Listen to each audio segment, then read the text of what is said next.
How wonderful that some of you already got to visit a mosque. You're very fortunate here in Atlanta because you have many mosques, many opportunities to reach out to our Muslim brothers and sisters. In the whole state of Vermont, where I hail from, we have one. So you have no reason to not visit. It's right around the corner from you. There are mosques everywhere. And it's important that we visit because Islam is the most misunderstood and the most maligned religion in the world today. We are being whipped up into fear of Muslims. And when we are afraid, we're stupid, actually. We're operating out of just that reptilian part of our brain. When we're afraid, we don't have access to our higher functionings, our whole self, the power of the knowledge in our hearts, our whole being. We're resigned to a small place of living. Ali, the son-in-law of the Prophet, says, people are afraid of what they don't understand. So my hope today is to share with you a little bit about what I love about Islam in order to invite you to a place of more understanding and less fear. Islam is very practical. If you are looking for insights about how to live a good life, how to be a good person, Islam has wonderful gems to offer to you. One of the things I love most about Islam is that it invites us to be concerned about what is the most important thing in life. To get our priorities straight. What is it for you?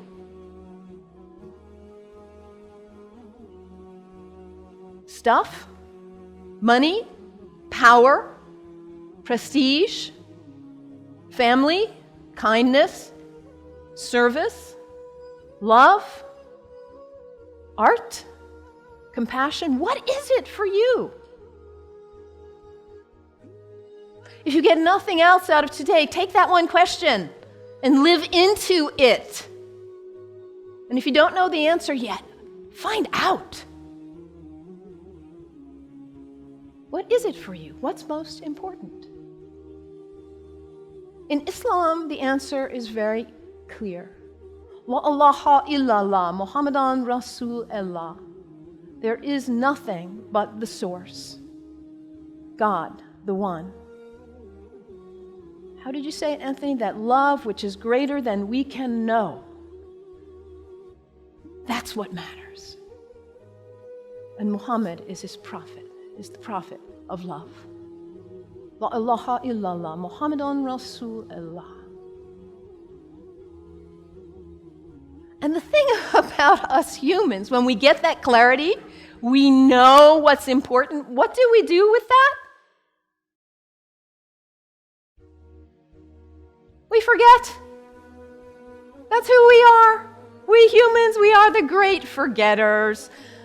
How many of you made a New Year's resolution back on January 1st? How are you doing with it now? Let's be honest. How were you doing January 7th? We get this high resolve and this clarity, and then we get caught up in all the distractions, all the things pulling our attention here and there, and we forget. That poet, Mary Oliver, says, "What is it you plan to do with your one wild and precious life?" What is it? In order to not waste our life, we need to regularly hit that reset button, come on back to center, to our heart, to what we know is really why we are here, what we know is really important.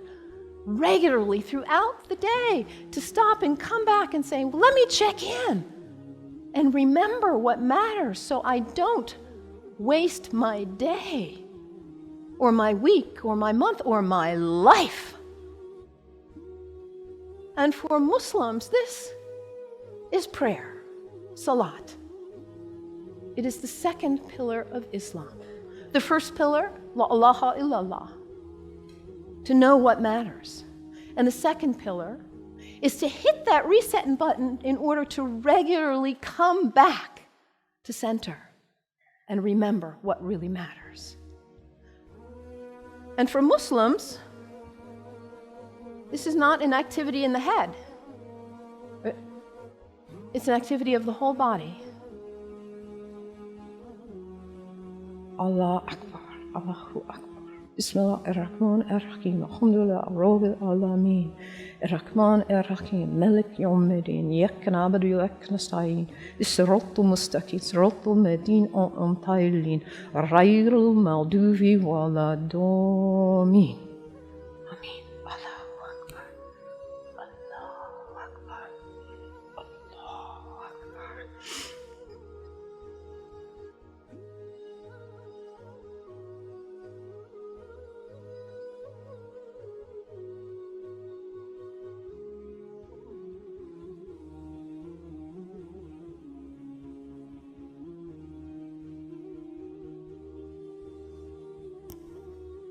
Can you imagine how limber you'd be if you did that 17 times a day? And it's done in the direction of Mecca, northeast, more or less. To hit that reset button in order to come back, to hear that voice still and small like we just sang about, to come back to what matters. So practical, I love that, the second pillar of Islam. Islam also reminds us to always be concerned about those who are less well off than ourselves.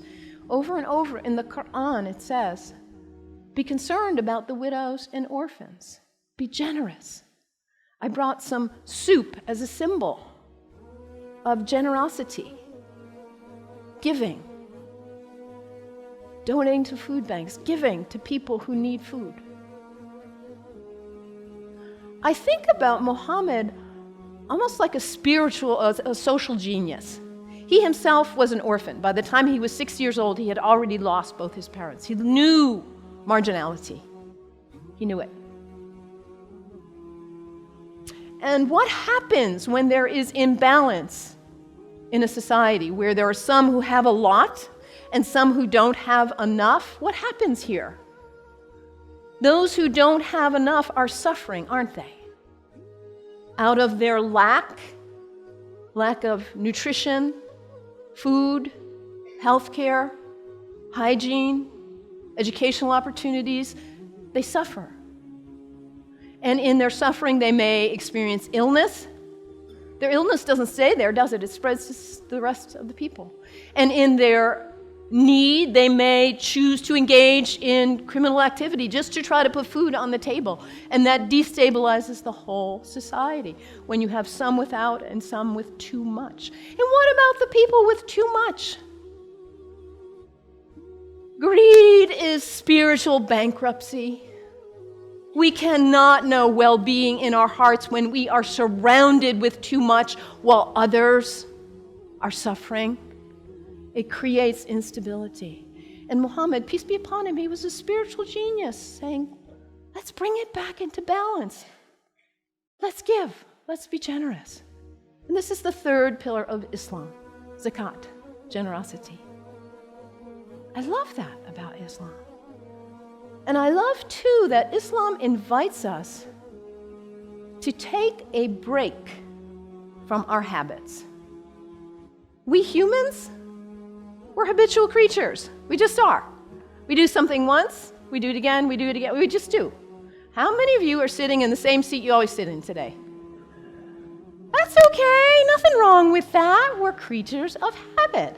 And if the habit's the good one, like brushing your teeth, wonderful. It strengthens you.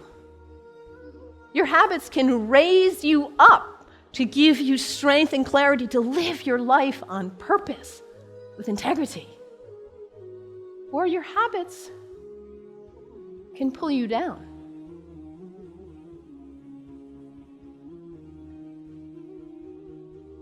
To take a break from your habits, because what happens when you try to take a break from your habit, when you try to stop reaching for whatever it is and you cannot? What is it for you? Coffee? Sugar? Alcohol? Drugs? Sex? Shopping? Your cell phone? Your tablet? Gossip? What is it for you, this behavior that you're caught in? You know it's not worthy of your best self, and yet there you are. It's addiction, isn't it? When we can't stop reaching for it, we can't stop doing it. And yet your life is so valuable, you matter. And to live your life on purpose and to cultivate the habits that raise you and strengthen you so you can be your most beautiful, best, loving, caring, giving self. So to take a break from your habits so you see who's in the driver's seat in your life and put yourself back in the driver's seat, whatever it is for you. There are other people in this room who have also struggled with addiction in this way and who have overcome it. You can get help. You can do it. Your life matters. It's valuable. This is the next pillar of Islam, fasting. Fasting not just from food, but fasting from other activities and behaviors as well. And when we fast from food in particular, and it says over again and again in the Quran, fasting is good for you if you only knew. Because we put too much in our bodies, don't we? We stress them. We overeat and put junk. And we don't honor the beauty of ourselves. And also, when we fast, hunger is not a theory in the head, it's an experience in the body when we fast from food, that feeling. And then when you see somebody else on the street who is begging, it's not a theory. You feel empathy because you know what hunger feels like. It's harder to close your eyes and walk right on by. Muhammad, that spiritual social genius, to create harmony and stability in society. The fourth pillar of Islam, fasting, taking a break from your habits. So practical, I love it. And I also love about Islam that it encourages us to take a break from our location, to travel with intention, to recognize the power of space, the sacredness of space, and how the greats who have walked on this earth have blessed the earth with their presence, their breath, their thoughts, their actions. I know you are on the verge of a major decision about this sacred space for you. You have made this place sacred by your presence here. And as you perhaps choose to move on, you will perhaps make a new place sacred by your use and your love. The earth is sacred. Our places are sacred. And when we travel with intention, we are changed by it. This is the fifth pillar of Islam, pilgrimage. And for Muslims, the pilgrimage is to Mecca, which none of us will probably go there. But where is pilgrimage for you? And what happens when we go? We leave our usual haunts. We travel with intention. We let ourselves be changed, be opened by new experiences, new interactions. And we come back and we are not the same. We look at our lives and we say, why was I doing that? I'm not going to waste my one wild and precious life on that. And we come back renewed and with a new value, a new understanding of the sacredness of our location, the beauty of the earth. I love this about Islam. So practical. What's the one thing that matters in your life? Hit that reset button regularly so you come back to your purpose. And don't be self-centered. Be always concerned about others and their needs. those less well off especially, and recognize the sacredness of the temple of your body.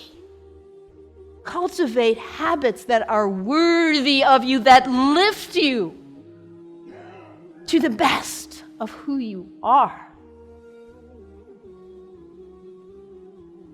And recognize the sacredness of space